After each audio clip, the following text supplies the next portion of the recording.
All right. Grambling head coach Doug Williams joins us. Coach, a tough loss at Alabama State over the weekend. If you could kind of summarize that, and then your home opener against Alabama A&M coming up on Saturday, and then we'll open it up for questions. Yeah. I mean, you're right. It was a tough loss for us and a great win for Alabama State.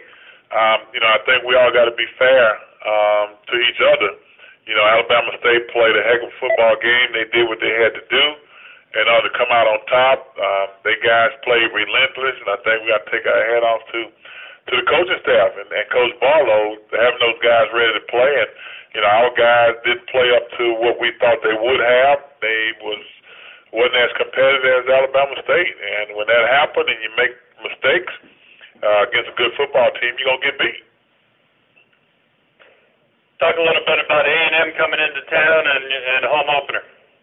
Well, A&M and I've had some history with A&M with Coach Jones there, and we kind of know what they're about. It's just a matter of me coming back and not knowing what they really have, but watching the tape, we do know a lot of things won't change. They're gonna throw the kitchen sink at you, and I'm sure they're gonna take some of the things that have happened over the last few weeks with us, as far as how people have played us, to put pressure on our young quarterback. So I don't think that's going to change. So we got to prepare for them, but we also got to prepare for them athletically. We know Coach Jones, take a very sometimes conservative approach, but a real consistent approach to offense because he believes in what he does, and every now and then he's gonna hit you with something that you least expect. So we got to be prepared for whatever he has to throw at us. Yeah, Doug, this is Roscoe. How you doing? Hey, Roscoe, what's going on? Kind of talk about your relationship with Coach Jones. I know you guys were teammates on the Redskins, won the Super Bowl together. And if I'm not mistaken, he was your roommate on the road. Yeah, I think when you talk about Anthony and myself, Anthony is kind of a quiet, reserved type of individual, but I think we both have the same kind of respect for each other, have an opportunity to play with each other and be on the Super Bowl winning team.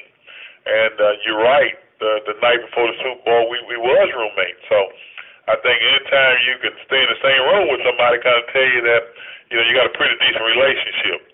And I think we've all respected each other along that line. And I'm glad that when he became the head coach, to know that guys you play with, and just like Monty, Monty Coleman and I, we have a good relationship, and good to see those guys in there. But especially AJ, who's now is basically the dean of the SWAC when you think about years of being here, and that says a lot about him, which means he's done a great job over there.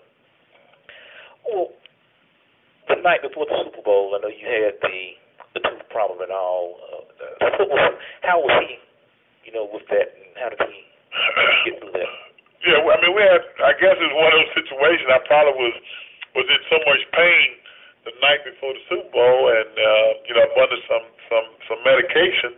We didn't get a chance to talk as much as we would have liked to, but the fact that we was in the same room, we got to share that same feeling of what the next day was going to be about. So is it any more special coaching against him, having been a teammate and being a friend? Sure it is. I mean, I think from an athlete standpoint, competitive always is on that side. Just like this past week, I would like to say that I had a hand in the Jacksonville Jaguars drafting Reggie Barlow because I was working with him at the time.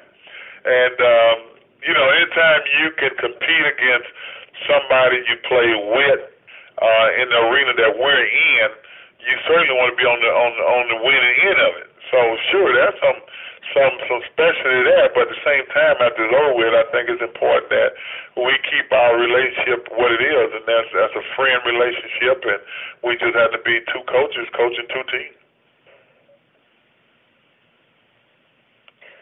Okay, thanks, Doug. Thanks. Okay, Ryan. Coach, you talked about DJ and his youth a little bit, but he was sacked 4 times at Bama State. Any question or concern with your offensive line? Oh, it's been question and concern with the offensive line all year. And, the worst thing about that, when you got a young quarterback, what you don't want to do is break his confidence. And whether it's DJ or whether it's Frank Rivers, and force them to try to make plays that they can't make. And that's when you get in trouble. And I think, the times that we've gotten in trouble, whether not an interception, what have you, it become a forced situation because of probably what they've been through all game long.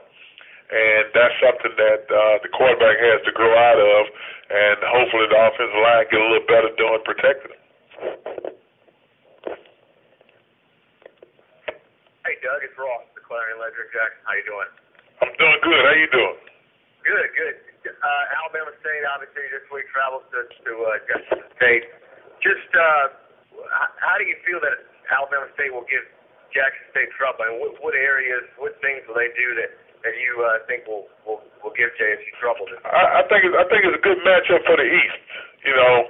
For who's going to be the king on the East, and we know Jackson can't advance to the championship game, but I still think they're playing with a vengeance. Number one, I haven't seen them play, but I can say that Alabama State is a very, very good football team, defensively and offensively. They're fortunate to have two veteran quarterbacks, and both of them do different things, and they do them well. And they certainly did a good job against us, and I think that's the problem they probably going to pose to whoever they play is the fact that they got two different quarterbacks that brings something different to the table, but at the same time, whatever they bring it well. And defensively, they got a young man over there, number 50. Probably swarms the football, one of the better players you're going to see in this conference play. And a free safety who knows how to get to the football. Coach, talk a little bit about your defense. They gave up a lot of yards this week against Bama State, and is that a concern as well as you head into the bulk of conference play? Well, the concern with the defense for me, not so many yards, how many yards they gave up, as much as how bad our tackling was. Because, most of those yards came after contact with defenders. I think that's the major issue, is our tackling ability and the fact that we as an offense did not help them. When you get 80-some plays ran against you, something bound to happen bad against your defense. So I think when you look at what they did and how they played and whatever yards they gave up, you can attest it to bad tackling and poor offense.